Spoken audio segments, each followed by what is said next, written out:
Well, after leaving the Wilderspool Causeway workshop, industrial building with a flat above it where the streamliner was built, ended up that street there on the right, Churchill Avenue, in an upstairs flat with no workshop. My machines, bikes and equipment stored all over the town in various places. And after a heart attack in 1998, I eventually got to move to a ground floor flat here at Beaverbrook Avenue, 1999, with a big garden. And I thought, ideal.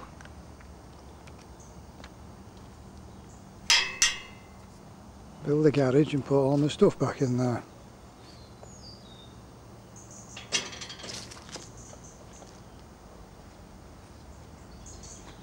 After a couple of law cases it got me some money, suing a few people for things that went on, shouldn't have gone on at the last premises. I got enough cash to build myself a garage.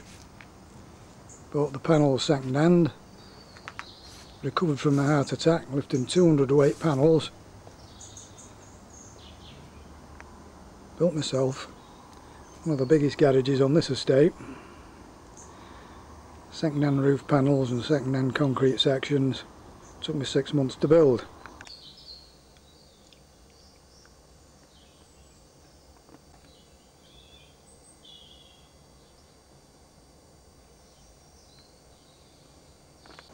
I got the relevant permissions, finished the garage. Since then I've added a little workshop on the side there to put my lathe and other bits and pieces.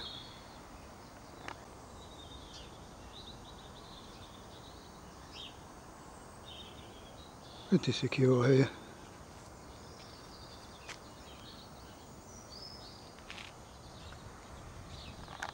So let's have a look at the streamliner as it is at the moment.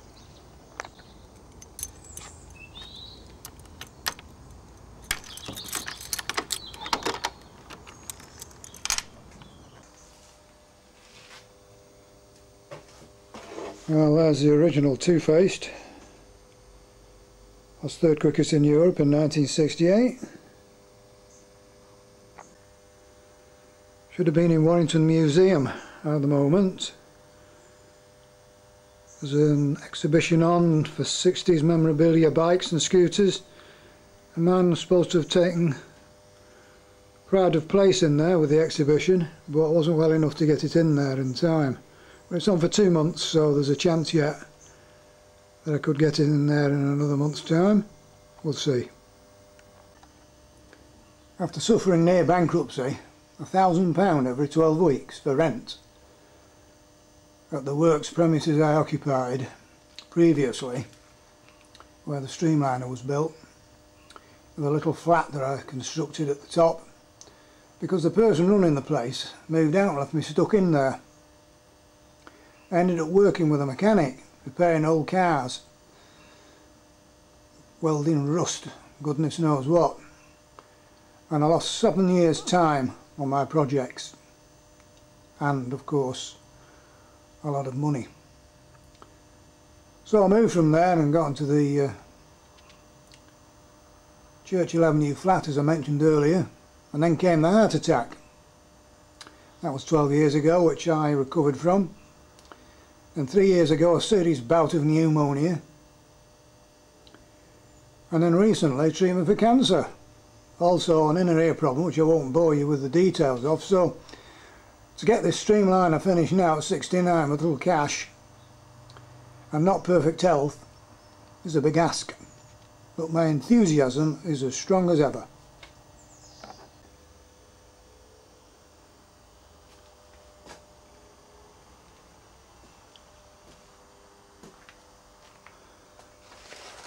Looks a little bit sorry, but there's only a few cloths over the top of it to keep the sunlight off the paintwork and to keep it clean. Streamline was originally based around 3 Triumph engines. But what sponsor's interested in antiquated Triumph engines?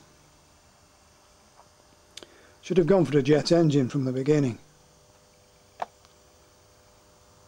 Well, I have now. It's a Rolls-Royce Viper jet engine from a Jet Provost trainer plane. Here it is nestling under these cloths.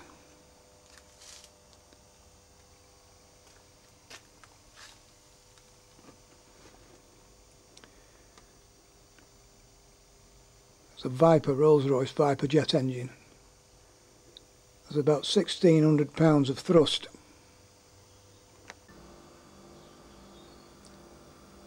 Here's a better view of it, which was taken earlier.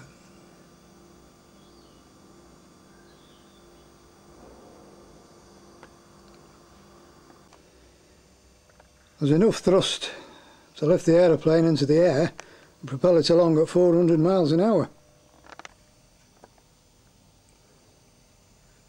So, fitted into this Streamliner machine, it should push it along on the ground at quite some considerable speed. I'll have to split the outlets each side of the back wheel, obviously. As you can tell, I would think I'm not a person that lives in the past. Although I have old music, I like to listen to modern chart music, dance music and even some rap.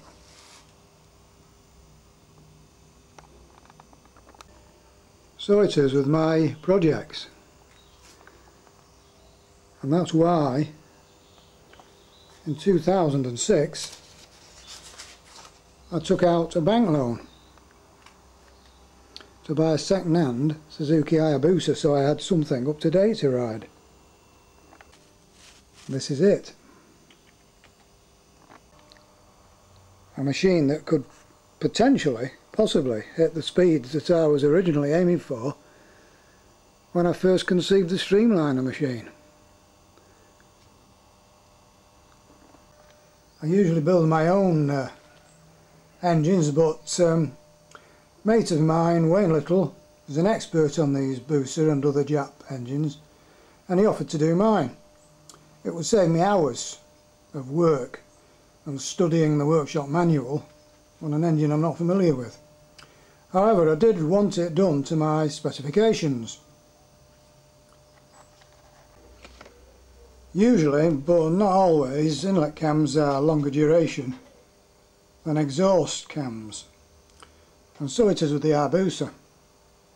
I told Wayne that I wanted to fit a better inlet cam, in fact a Kent inlet cam, and then to use the standard inlet cam on the exhaust for all round better breathing. I got the Kent cam and Wayne went to work on the engine. I also obtained some Wiseco 13:1 forged pistons from Big CC, who did me quite a good deal on the price, and I supplied these to Wayne for him to fit. He also did some mods to the clutch and removed the balancer shaft and did other mods. I designed and built the exhaust system myself by modifying the Busa pipes and making my own silencer with 2.5-inch outlet. Conveniently found some large diameter stainless steel from a local scrapyard to make the silencer can. The only thing I had to buy really was the expensive bit was the bend on the end of it. It cost 18 quid from a car shop. I got some 2.5-inch perforated tube to go through it and got some wadding, and it works well. It's under 100 decibels and performs well. I've got a nitrous kit fitted, and although it's plumbed in, it's not wired up as yet and won't be used until I improve my times. I've only been on the Busa at 2 meetings basically in 12 months. Basically this has been due to health issues, and riding it literally gave me a pain in the ass. Say no more. But anyway, I got down to 10.75 seconds at 140 miles per hour at Kirkbride, which was one of the most enjoyable meetings I've ever been to. I do intend to run the bike at some speed events, but I'm aware there's a speed limiter on these, and it works by limiting the amount of advance, ignition advance in top gear. So the bike won't rev out fully in top gear because it's not reaching its full advance. The ignition time is retarded. So there's a little box you can plug in where the gear selection cable comes in, and you can plug this box in, and that removes the ignition retard in top gear. It also tweaks up the ignition a bit in the intermediate gears. Now, I've not used this as yet, in fact I've not fitted it, but I will be doing before the Busa comes out again. Also, I've not had a chance to put this on a dyno, in fact I can't afford to, it needs a power commander in it. And so I've been playing it by ear and checking the plugs, making sure it's not running too weak, because the mods we've done obviously is making it breathe better. But it seems to be running alright. The plugs are a shade on the weak side, but I'm told this is normal with Busas. But just to be certain on a high speed run, I'm going to fool the computer, because there's an intake air temperature sensor in the airbox, and as the engine warms up and obviously the air in there warms up, it weakens the mixture down. So to keep the mixture rich, I've got a second air intake temperature sensor, which I'm going to fit up front in the airstream, so it's going to be constantly cold. And when I do a high speed run, hopefully, then I'm going to plug the plug into that sensor to keep the mixture running rich, until such times as I can afford a power commander, which will be needed really to get the nitrous mixture right. Anyway, let's go back in time a little bit to when I was building the Busa. In fact, I bought it second hand in 2006 with a bank loan. Technically I couldn't get one before then, because technically I was unemployed, even though I was 64. I had to wait until I was 65 to be technically retired, and the bank would give me a bank loan. So I borrowed 5,000 quid, took a plunge, and bought the Busa second hand for 3 grand. In fact, Wayne found it for me on eBay, and we went out one night to collect it in October, I think it was, 2006. I then started to do a lot of work on the frame, not so much on the frame, but on the cycle parts, as you might say, and the frame parts, and lowering it.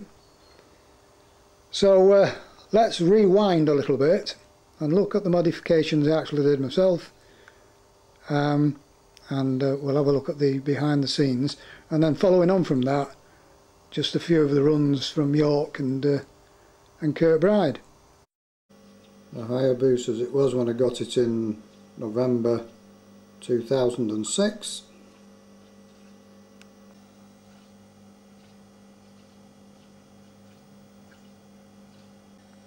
Original front fairing.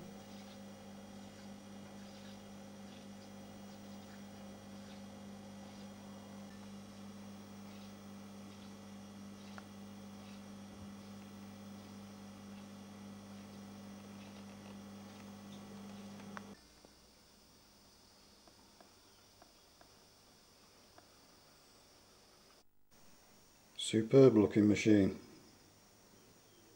but it's certainly a lot different now after extensive modifications I've done on it.